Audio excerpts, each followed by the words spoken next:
हा सगळा खेळ आम्हाला अडकवण्यासाठी नाही, कारण जर खरंच इतकं सैन्य इथे असतं तर त्यांची चाहूल कुठेतरी तर लागलीच असती. म्हणजे त्यांच्या निशाण्यावर आम्ही नाही तर दुसरंच कोणीतरी आहे. पण कोण? आई? तिच्यावरच पहिला हल्ला झाला होता आणि नंतर ते धुकं पसरलं.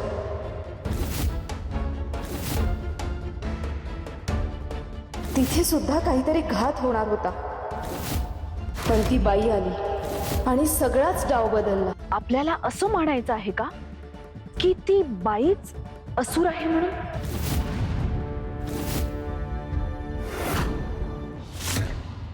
समद काही चांगलं होईल. हा, तुझा तुळजाताईवर विश्वास नाही का? माझा तर लई आहे बाई. ताईवर तर लय विश्वास आहे ग माय, पण तिला तिच्या जीवाची जरा बी पर्वा नाही. मला तर तिच्या जीवाची लय काळजी वाटते बघ. तिला काय झालं तर माय? अग देवी आहे ती. तिच्या जीवाला असं कसं काय होईल? वेडाबाई कुठली? ती आपल्याला काय बी होऊ देणार नाही. समद्यांचं रक्षण करेल बघ ती.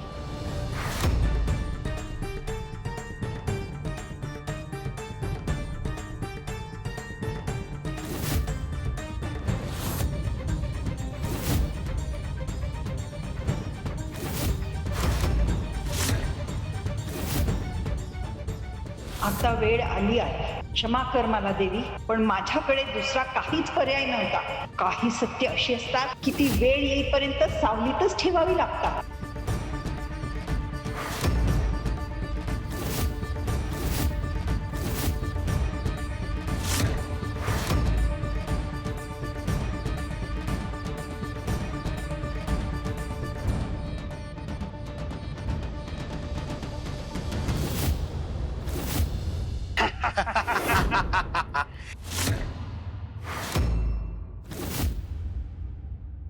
अखेर सापडलीस तू गंगाई. शेवटी आलीस ना आमच्या तावडीत. आता तुला कोणीही आमच्यापासून वाचवू शकत नाही.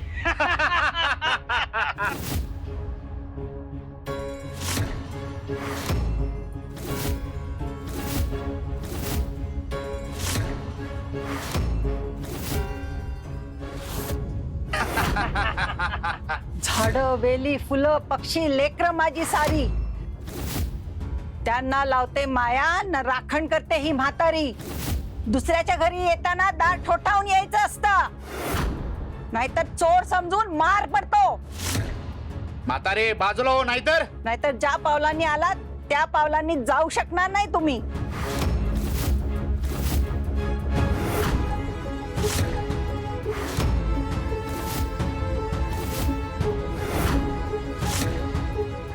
आजी असुर नाही. हा सगळा डाव आपल्याला भ्रमित करण्यासाठी रचला गेला होता. आपल्याला त्वरित निघायला हवं. हल्ला आईवर झालाय.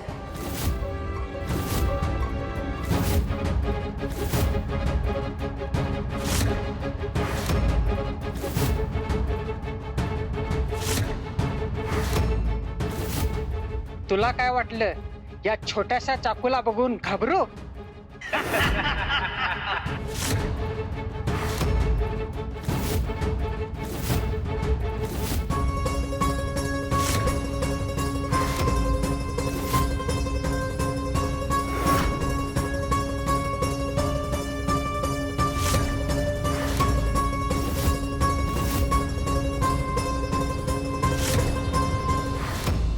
बघ म्हातारे, गेला तुझा चाकू.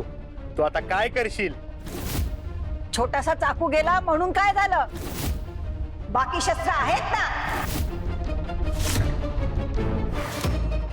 गंगाई, अंबा, मला क्षमा करा. मी तुमच्याशी खोटं बोलले. तुम्ही मला विचारत होतात ना मी कोण आहे, तर ऐका. मी ती शक्ती आहे जिच्या गर्जनेने अधर्म थरथरला. मी ती रणरागिणी आहे जिच्या खडगाने कोल्हासुराचा अंत केला. मी ह्या पवित्र भूमीची रक्षण करते, या कोल्हापूरची अधिष्ठात्री देवी. मी आहे करवीर निवासिनी महालक्ष्मी.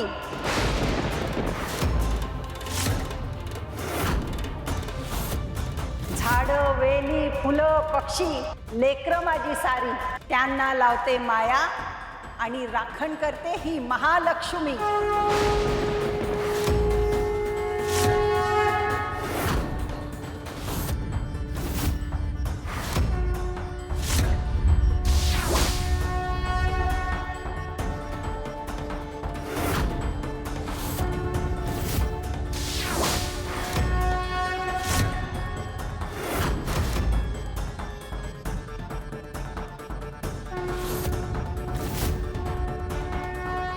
ज्या भूमीवर तुम्ही रक्त सांडण्याचा विचार करताय त्या भूमीची रक्षा ही महालक्ष्मी करते.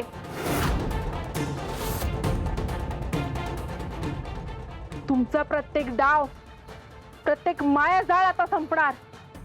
कारण आज तुमच्या समोर एक साधी स्त्री नाही, साक्षात रणचंडी उभी आहे.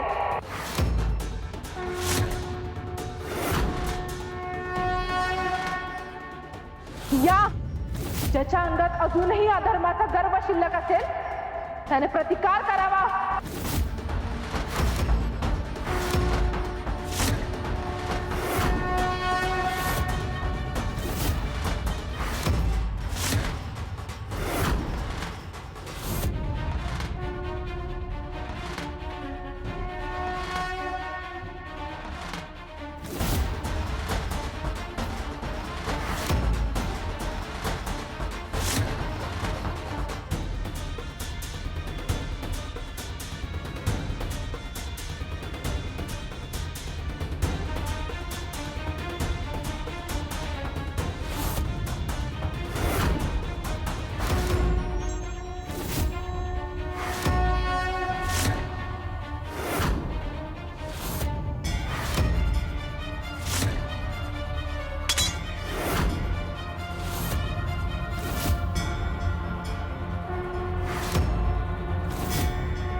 नमस्ते गरुडारूढे कोल्हासूर भयंकरे, सर्व पाप हरे देवी महालक्ष्मी नमोस्तुते.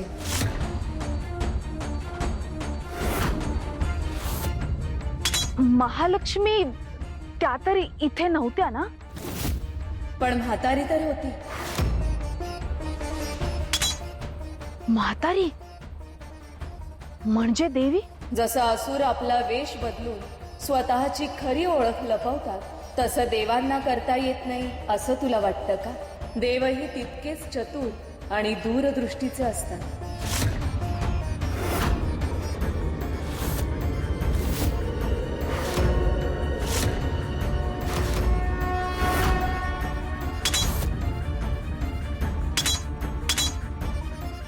परंतु फरक केवळ एवढाच, असुर कपटाचा वापर स्वार्थासाठी करतात आणि देव शांततेसाठी संयम धरून राहतात. विश्वाचं संतुलन टिकून राहण्यासाठी ते अनेक गोष्टी सहन करतात. परंतु जेव्हा अधर्म मर्यादा ओलांडतो तेव्हा देवांचा प्रकट झालेला क्रोध हा प्रलया इतका भयंकर असतो. तेव्हा देवांच्या शक्तीपुढे उभं राहण्याची ताकद त्रैलोक्यात कोणाकडेच नसते.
आम्हाला माहिती आहे की तू आमच्यावर रुसली आहेस, पण ऐक, आम्ही सुद्धा तुझ्यावर रुसलो आहोत. अशी भेट देतं का कोणी? इतकी वर्ष स्वतःला लपवून ठेवायचं आणि समोर आल्यावर सगळं एकटीने सहन करायचं. तू असं का केलंस? तू स्वतःचा जीव असा धोक्यात का घातलास? आमच्यापासून इतकं मोठं सत्य का लपवलंस? तुला असं वाटलं का की आम्ही तुला समजून घेतलं नसतं, तुझ्या सोबत उभे राहिलो नसतो? तुला माहिती आहे ना, तुझ्यावर संकट आलं की आमचा श्वास सुद्धा आम्हाला जड होतो. मग इतकं सगळं एकटीने सहन करण्याची काय गरज आहे? ठीक आहे, आधी तुझा रुसवा तरी दूर होऊ दे. पहिल्यांदा मला तुझं केळवंट घालू दे. इतकी वर्ष मनात जपलेली माया पूर्ण करू दे. मग निवांत बोलू. तुझ्या प्रत्येक प्रश्नाचं उत्तर आम्ही देऊ. मनात काही ठेवणार नाही. देवी, तुम्ही मला तुमच्यापासून दूर लोटलं हे मी मान्य तर केलंय, पण का कोणास ठाऊक मन अजूनही या गोष्टीवर विश्वास ठेवायला तयार नाही हो.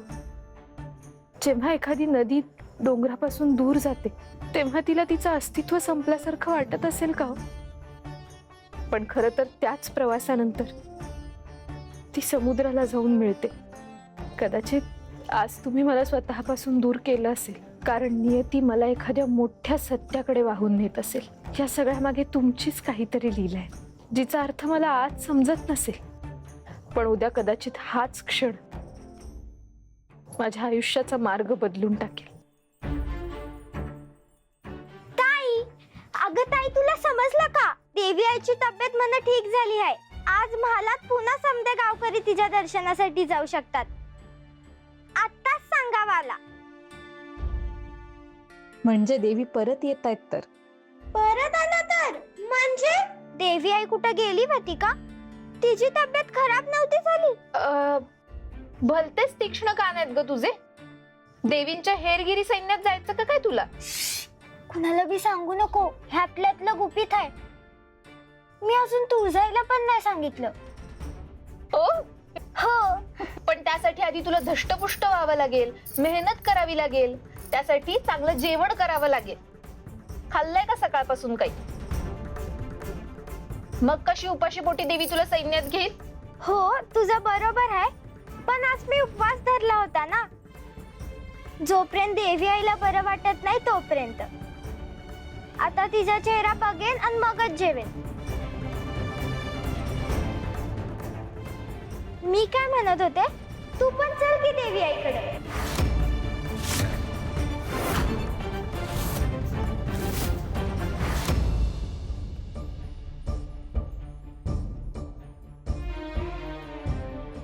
अंबाबाई, तुझ्या मायेनं प्रेमानं आमचं केळवण केलंस, त्यासाठी आम्ही तुझे मनापासून आभार मानतो.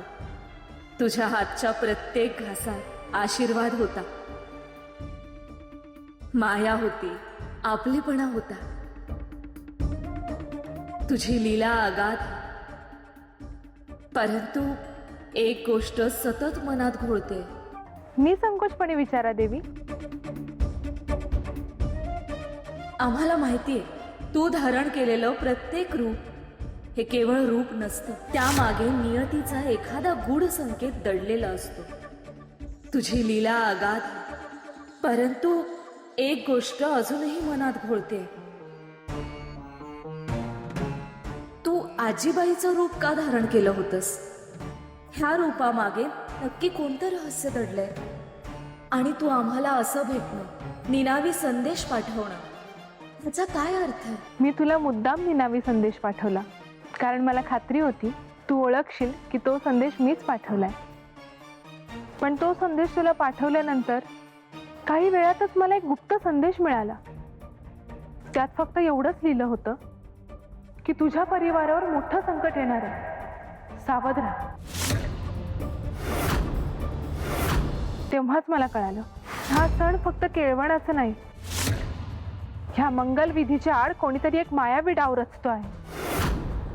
वरकरणी सगळं आनंदाचं आणि शुभ वाटत असलं तरी सावल्यांमध्ये अपशकुन फिरायला सुरुवात झाली आहे. अंबाबाई, तो संदेश कोणी पाठवला होता?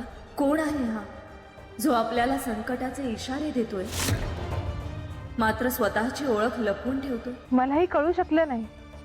तो संदेश तर निनावी होताच, पण त्यात असे कोणतेही संकेत नव्हते ज्यावरून पाठवणाऱ्याला मी ओळखू शकेन.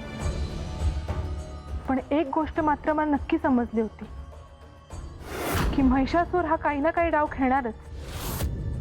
म्हणून मी वेषांतर केलं, कारण मला त्याच्यापासून माझी खरी ओळख आणि योजना दोन्ही लपून ठेवायच्या होत्या. त्याला माझा संशय आला असता तर त्याचा हल्ला अधिक तीव्र झाला असता, आणि म्हणूनच मला त्याच्या नजरेसमोर राहूनही त्याच्या ओळखीच्या बाहेर राहणं गरजेचं होतं. तुझ्या युद्धनीतीचं कौतुक करावं तितकं कमीच आहे अंबाबाई. शत्रूच्या नजरेसमोर राहून त्याला भ्रमात ठेवणं हे सहज शक्य नाही. परंतु एक प्रश्न अजून देखील आमच्या मनातून जात नाही. असा निनावी संदेश नेमका कोणी पाठवला असेल, आणि त्याला आपल्या भोवती गुंगावणाऱ्या संकटाची चाहूल कशी लागली असेल? कधी कधी नियती सुद्धा असे डाव खेळत असते, जो ना कधी देवांना समजतो ना असुरांना. आपण स्वतःलाच या खेळाचे सूत्रधार समजत असतो, पण काही चाल अशा असतात ज्या अदृश्य हाताने आधीच ठरवलेल्या असतात. कदाचित हा संदेशही नियतीने खेळलेला असाच एक डाव असेल, एखादा असा संकेत जो योग्य वेळी योग्य व्यक्तीपर्यंत पोहोचणं आवश्यक होतं.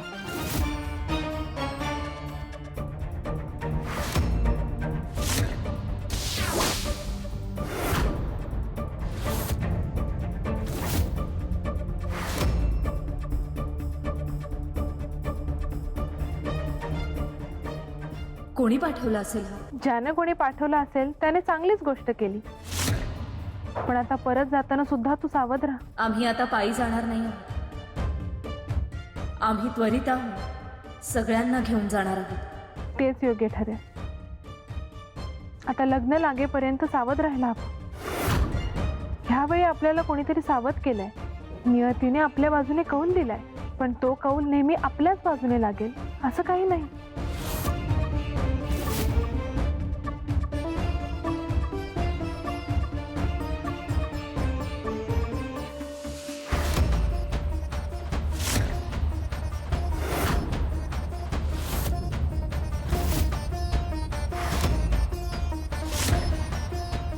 अगदी योग्य आहे तुझं, परंतु ही केवळ नियती नाही, ही कोणाची तरी खेळी आहे.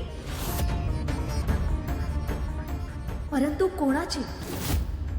त्यासाठी आम्हाला शोधून काढायला हवं की हा संदेश नेमका पाठवला कोणी.